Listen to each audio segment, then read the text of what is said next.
अस्सलाम वालेकुम। तो आज की इस वीडियो में मैं आपको बताऊंगा कि ये जो आपकी सप्लाई है ये कहाँ यूज़ होती है और इसकी जो डायग्राम होती है और ये क्या इसका क्या फ़ंक्शन होता है, तो वो मैं आपको बताऊंगा। तो सबसे पहले ये जो दो वायर नज़र आ रही हैं आपको, ये हमारी 220 की वायर, और ये जो हमारी वायर हैं ये हमारी हैं 12 वोल्ट आउटपुट डीसी करंट की।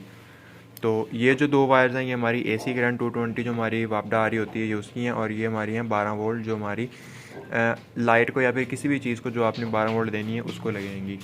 तो इसकी जो डायग्राम है वो सिंपल डायग्राम है, बहुत सिंपल है, आपको देख के समझ आ जाएगी। तो यहाँ पर आपको एल नज़र आ रहा है और आपको ये जो रेड वायर है ये हमारी आ जाएगी फेस वाली एल वाली। तो एन वाली वायर पे हमारी न्यूट्रल और एल वाली पर फेस। लेकिन ये चेंज हो तभी कोई इशू नहीं होता, क्योंकि यहाँ पर हमारे लगे हुए हैं डायोड। ये जो आपको ब्लैक कलर के नज़र आ रहे हैं ये हमारे हैं डायोड। तो डायोड का क्या काम है? डायोड का सिंपली काम है एसी करंट को डीसी में कन्वर्ट करने का। तो यहाँ से हमारा करंट चला जाएगा डायोड्स के अंदर। डायोड, चार डायोड हमारा मिलकर एक ब्रिज रेक्टिफायर बनाते हैं। ब्रिज रेक्टिफायर क्या करता है? एसी करंट को डीसी में कन्वर्ट करता है। तो ये जो 220 वोल्ट है ये हमारे डीसी वोल्ट हो गए हैं, और डीसी वोल्ट जो सारे के सारे हमारे चले जाएंगे इस कैपेसिटर के अंदर, जिसकी वैल्यू है यहाँ पर, इसकी वैल्यू लिखी होगी कैपेसिटर की, ये हमारी है 400 वोल्ट और 22 यूएफ। तो इसकी जगह हम कोई और 450 भी यूज़ कर सकते हैं और 33 यूएफ भी यूज़ कर सकते हैं, तो वो कोई इशू नहीं है। तो उसके बाद ये आ जाता है हमारे इस रेजिस्टेंस के ऊपर। रेजिस्टेंस का क्या काम होता है? वो बेसिकली वोल्टेज को कम करने के लिए यूज़ होती हैं। उनके अंदर रेजिस्टेंस पैदा करने के लिए रेजिस्टेंस को लगाते हैं, ताकि जो वोल्टेज हैं वो उस रेजिस्टेंस की वैल्यू के हिसाब से आगे ट्रांसफ़र हो। तो रेजिस्टेंस के बाद हमारा आ जाता है आईसी। इस आईसी को कहते हैं हम सप्लाई आईसी।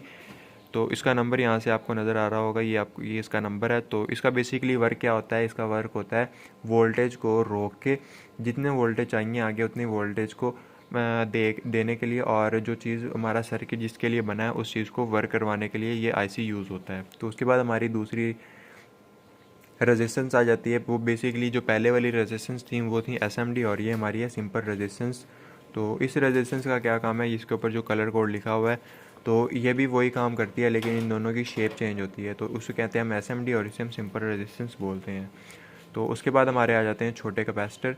छोटे कैपेसिटर बेसिकली डीसी वोल्टेज को स्टोर करने के लिए यूज़ होते हैं, ताकि जो भी हमारी चीज़ आगे चल रही है वो एक सर्टेन अमाउंट के ऊपर चले। और उसके दरमियान ये डायोड लगा होता है। ये सिंगल डायोड यहाँ पर क्यों लगाया है? ये बेसिकली वोल्टेज को रोकने के लिए यूज़ होता है। तो ये डायोड बेसिकली क्या करेगा, आपको पता होगा या नहीं पता हो, डायोड की पॉजिटिव और नेगेटिव साइड होती है। तो अगर हम किसी बैटरी के ऊपर या फिर किसी कैपेसिटर के ऊपर डायोड लगाते हैं तो उसकी वैल्यू फ़िक्स नहीं रहती। उसकी वैल्यू एक फ़िक्स हो जाती है कि इससे ज़्यादा वैल्यू नहीं देगा, लेकिन उससे कम वैल्यू आ सकती है। तो इसलिए डायोड को इस जगह पे लगाया गया ताकि वो एक सर्टेन वैल्यू के ऊपर रुक जाए, उससे ज़्यादा वैल्यू आगे एलईडी को या फिर जिस भी चीज़ को आपने चलाना है उसे ना दे।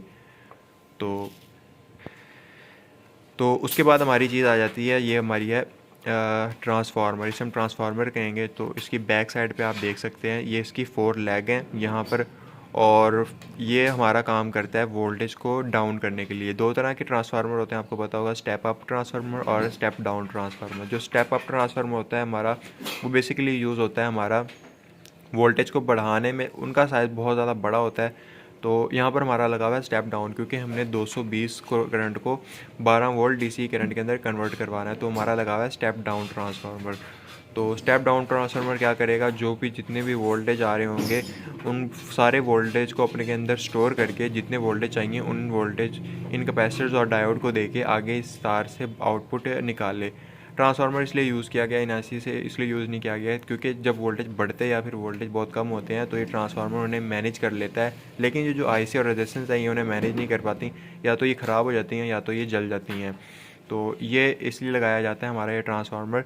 और उसके बाद जो हमारा एंड में ऑप्शन होता है वो होता है हमारा, ये देखें यहाँ पे ट्रांसफार्मर आ गया, और उसके बाद ये जो कैपेसिटर और ये जो डायोड लगे हुए हैं ये आपस में अटैच हैं, और यहाँ से हमारे वोल्टेज इन कैपेसिटर के अंदर स्टोर होने के बाद यहाँ से आउटपुट हमें मिल रही है। तो अक्सर कैपेसिटर जो होते हैं वो हमारे एसी करंट के स्टोर करने के लिए बनाए गए होते हैं, लेकिन ये जो छोटे कैपेसिटर होते हैं ये डीसी करंट को भी नेगेटिव और पॉजिटिव वे में स्टोर कर सकते हैं। तो उसके बाद हम आ जाते हैं अपने नेगेटिव और पॉजिटिव पोल के ऊपर, कि हमने मालूम कैसे करना है कि हमारी कौन सी लेग नेगेटिव और कौन सी पॉजिटिव है, क्योंकि उसके ऊपर कोई भी साइन नहीं दिया हुआ। तो हमने सिंपली क्या करना है, हमने यहाँ पे देखना है कैपेसिटर की साइड। तो ये देखें जैसे कि ये कैपेसिटर की साइड है, इसके ऊपर कोई भी लाइन नहीं है। जैसे इन कैपेसिटरों के ऊपर लाइन होती है, जैसे ये लाइन है, इनके ऊपर माइनस का साइन भी दिया हुआ है। तो ये जो हमारी लाइन है ये हमारी है नेगेटिव। और जैसे इसके ऊपर कोई लाइन नहीं है, इसकी दूसरी साइड अगर हम देखेंगे तो इसकी दूसरी साइड के ऊपर जैसे इस पे लाइन है, इस पे भी लाइन होगी, तो ये हमारी साइड आ जाएगी पॉजिटिव।